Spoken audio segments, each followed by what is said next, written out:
Welcome to another video. Here we have GM Anand as white and GM Shyam as black in the Owlerman Chess Masters 2018.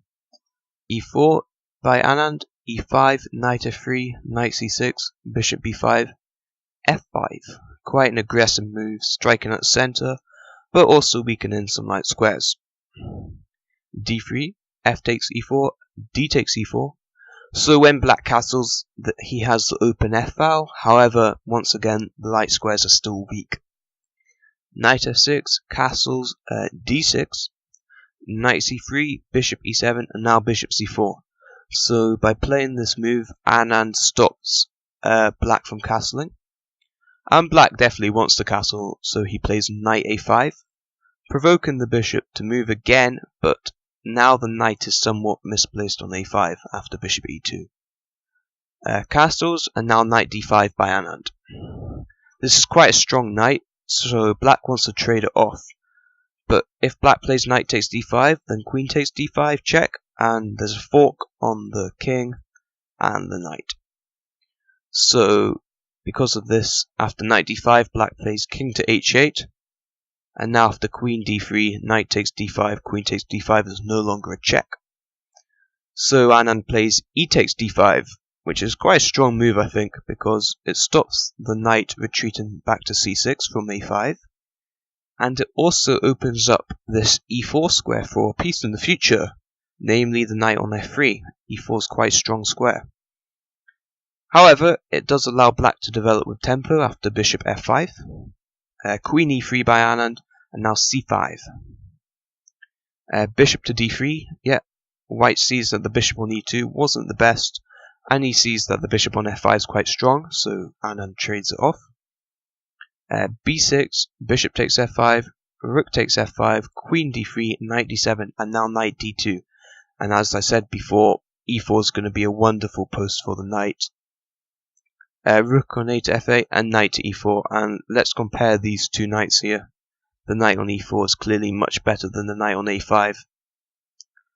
C4 by black, quite aggressive here, trying to gain some space on the queen side, but there is quite a big downside to this plan. After queen e2 and b5, in pushing the pawns, black has actually created some weaknesses, and Anand played the very strong b4.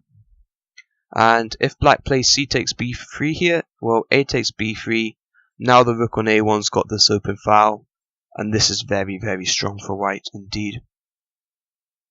So after b4, black played knight to b7, but now just a4 by white, undermining the pawn on c4, and yeah, black's actually just given himself quite a few weaknesses on the queen side.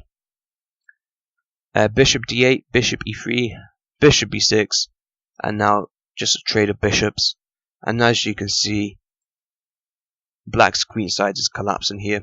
Queen e3 targeting that pawn on b6. B takes a4, queen takes b6, and from here on, Anand's just gonna pick up the pawns on c4 and a4. And once again, compare those two knights. The knight on e4 is absolutely majestic, and also the knight on b7 is now tied down to defending the d6 pawn. Rook to f4 by black, and just f3 by white. The knight on e4 is not going anywhere, it's just a wonderful piece. Queen to f7, and now queen b5. Yeah, Anand's just going to pick up those two pawns. h6, queen takes e4, g5, rook takes a4, g4. So black has one last try of getting some counterplay, and the rest of the game just sees Anand consolidating on the king side. And that leads to a winning position because he is 2 pawns up. Rook a3, queen g6, queen e2, rook on 8 to f7, rook e3, h5, rook f2. Anand's just defending everything, getting ready to play f takes g4 to get some trades, which is good because he's up in material. King g7, f takes g4, h takes g4, g3, rook takes f2, and knight takes f2, and there's yet another target on g4 for white now.